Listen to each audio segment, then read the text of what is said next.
Salut à tous, c'est Justine. Je vous retrouve aujourd'hui avec Victoire MUA.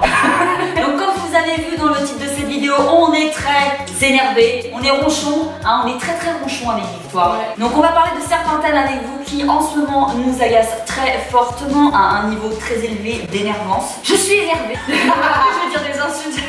Putain de merde, je suis énervée.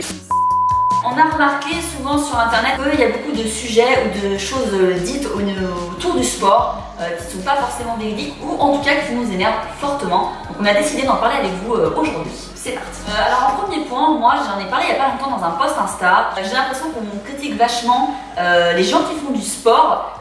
Moi je trouve que c'est un petit peu le monde à l'envers. C'est un reportage où ils mettaient en avant des personnes justement qui avaient des troubles par rapport au sport, dans le sens où ils faisaient trop de sport, ils étaient addicts au sport, c'était plus mal vu de faire du sport. Dès qu'on parle de sport, de bonne alimentation, les gens, j'ai l'impression en France, hein, surtout parce que c'est très français, que faire du sport c'est tout de suite être quelqu'un d'obsédé, d'obsessionnel, que bien manger c'est tout de suite avoir des troubles alimentaires. Je préfère dire que je suis accro au sport que accro au fast-food, parce que j'ai l'impression que c'est bien plus, comment dire, bien vu.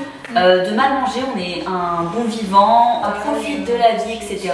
Or, on peut très bien faire les deux. Je n'ai rien contre les personnes qui ont décidé voilà, de tout simplement manger ce qu'ils veulent, qui n'ont pas forcément envie de faire très attention. Ça me pose absolument aucun problème. À l'inverse, c'est que je trouve pas normal qu'on vienne incriminer des gens qui veulent prendre soin de leur santé, qui veulent pousser peut-être un peu plus leur recherche de progression dans leurs objectifs, et qu'on va tout de suite chercher à dire qu'une personne qui mange bien a des problèmes alimentaires, a des TC, devient anorexique. Plus vous voulez des objectifs précis, plus il faut peser, voilà, avoir un programme sportif ou un programme alimentaire un peu plus carré en fait. Avoir une bonne alimentation, voilà, manger correctement ne veut pas dire manger moins ou se sous-alimenter, et les deux sont souvent associés et par la presse et par les médias. Ça fait peur aussi aux gens.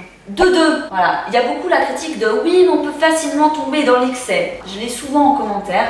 C'est les gens qui te trouvent des excuses à tout. Tout de suite, c'est un excès. On va pas incriminer ni un fumeur, ni un mec qui va en boîte de nuit, ou une nana qui va en boîte de nuit tous les week-ends. Mais même par rapport aux muscles, dans le sens où on va te critiquer si en te disant fais gaffe, tu vas devenir trop musclé, tu vas ressembler à un mec. Si il y a quelqu'un qui est musclé, c'est beaucoup plus facile. Et vu que c'est pas la norme chez tout le monde, que tout le monde ne trouve pas ça joli, bah il y a beaucoup moins de gens qui vont aller défendre quelqu'un de musclé. Parce que je pars du principe où tout le monde est libre de faire ce qu'il veut tant qu'il est heureux en fait. Donc si la personne elle est heureuse de manger de la merde, qu'elle le fasse. Et si la personne est heureuse de peser ses aliments au gramme près et de manger correctement, qu'elle le fasse aussi. Donc c'est vrai que j'ai du mal avec les reportages comme ça, très limite capitaliste en fait. C'est comme ça et pas autrement, j'ai du mal. Moi, ce que j'ai envie de dire à travers cette vidéo, et c'est ce qu'on disait tout à l'heure, par contre les gens qui souhaitent faire du fitness, qui sont peut-être sûrement sur nos deux chaînes, puisqu'on parle de santé, de fitness, d'alimentation, sachez que vous faites ça avant tout pour votre santé. Et vous ne serez jamais dans le faux en faisant les choses pour votre santé, pour vous. C'est vrai, à contrario, que des fois, certaines filles ne donnent pas forcément de très bons conseils, que ce soit sur leur compte ou sur leur réseau, et du coup, après, effectivement, tu peux te dire, bon, je vais manger 0 glucides. Ou alors, elle va voir une fille qui prépare une compétition, elle va se caler sur cette alimentation-là, alors que c'est pas adapté. Par contre, c'est vrai que je pense qu'il faut quand même être conseillé un minimum et encadré, au début, en tout cas. C'est ça. Et du coup, effectivement, comme tu le dis, les personnes qui vont avoir des troubles alimentaires, c'est des gens qui sont mal conseillés, qui suivent pas les bonnes personnes, qui ne comprennent pas ce qu'ils lisent ou ce qu'ils voient, et qui interprètent mal les choses. Et c'est à force de mal interpréter certaines informations qui sont données par des personnes dans des contextes très précis qu'on peut tomber dans des troubles alimentaires. Qu'une personne qui mange bien, qui pèse ses aliments, même si ça peut paraître un peu ouf, peut-être un peu extrême, tu vois, et ben elle le fera peut-être pas toute l'année. Et en plus de ça, ça sera toujours mieux que la personne qui se tape un apéro ou un domac tous les jours. Et après, par contre, effectivement, il faut pas penser que parce que tu fais du sport, t'es vraiment dans l'extrême, dans le sens où tu pèses tout le temps tes aliments, tu manges tout le temps équilibré, tu te fais entre guillemets jamais plaisir. Parce que déjà, tu peux te faire plaisir avec des recettes saines. Voilà. On oublie souvent qu'en fait manger équilibré ça veut dire manger propre 80% du temps et s'accorder des plaisirs de temps en temps. C'est quoi ton cheat meal préféré? Enfin, c'est tout con hein, franchement c'est les pâtes fourrées à la crème fraîche avec plein de fromage. Dessert fondant au chocolat mais bien coulant avec une boule de vanille et de la chantilly et ouais un truc bien dégueulasse quoi. Bref, on voit le truc. On aime la vie, on aime manger, vous avez compris. Il faut se faire plaisir, c'est un équilibre en fait. C'est ça. Alors que si tu manges tous les jours un peu de la merde, au final, si encore mieux je trouve temps en temps quand tu fais plaisir. Voilà, t'as partagé aussi, je crois, ta transformation, ton avant-après.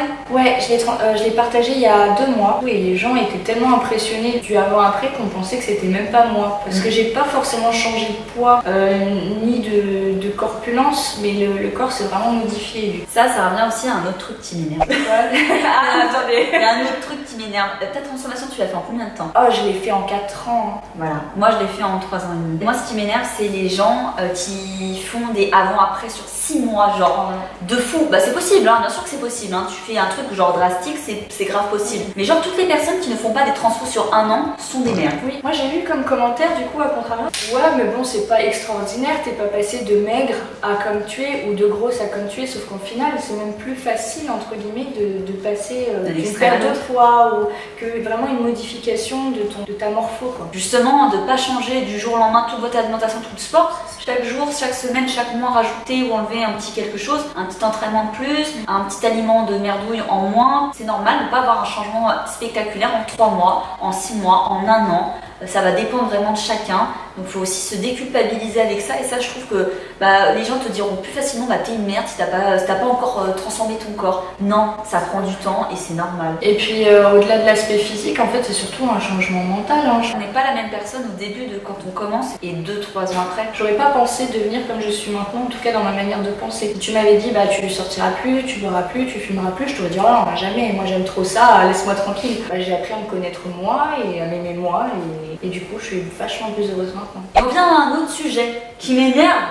les commentaires des mecs. Alors il y a 3 syndromes. Le syndrome BPGEPS, je vous explique. Jeune diplômé, donc je parle pas de tout le monde, bien sûr je fais pas de généralité. Il y a des passionnés. Il y a des passionnés et il y a des gens très cool, très ouverts, j'en connais plein. Des mecs qui sortent de formation, c'est souvent ceux qui viennent mettre des commentaires sous les vidéos des youtubeuses fitness.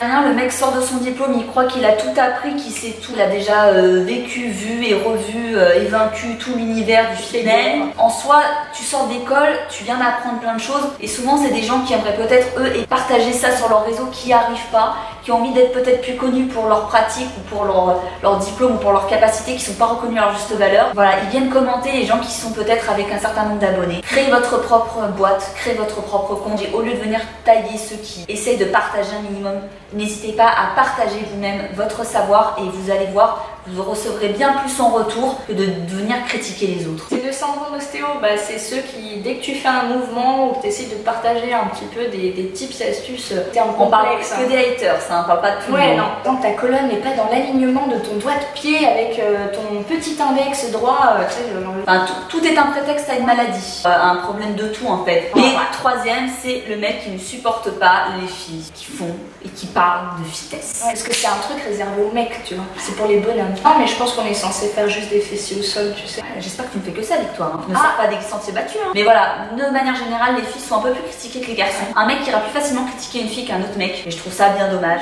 Non, ce qu'on veut dire à travers cette vidéo, c'est que on est tolérant des gens qui n'ont pas la même pratique que nous, qui ne mangent pas comme nous. On n'incite personne à faire comme nous. C'est ceux qui ont envie, ils le font. Ceux qui n'ont pas envie, ils ne le font pas. Que inversement, on ne juge pas un non-sportif, donc pourquoi juger un sportif? Voilà, soyez en fait tout simplement tolérants. Il peut y avoir des excès dans n'importe quel domaine de la vie, que ce soit le sport, l'alimentation, la drogue, les sorties, les jeux vidéo. C'est une vidéo de tolérance plus qu'une vidéo d'énervement, même s'il y a beaucoup de choses qui m'agacent. Faites les choses qui vous rendent heureux. Si vous êtes dans une pratique sportive et que vous êtes victime peut-être de commentaires ou etc., n'hésitez pas à nous raconter votre expérience sous la vidéo. On vous kiffe, au revoir.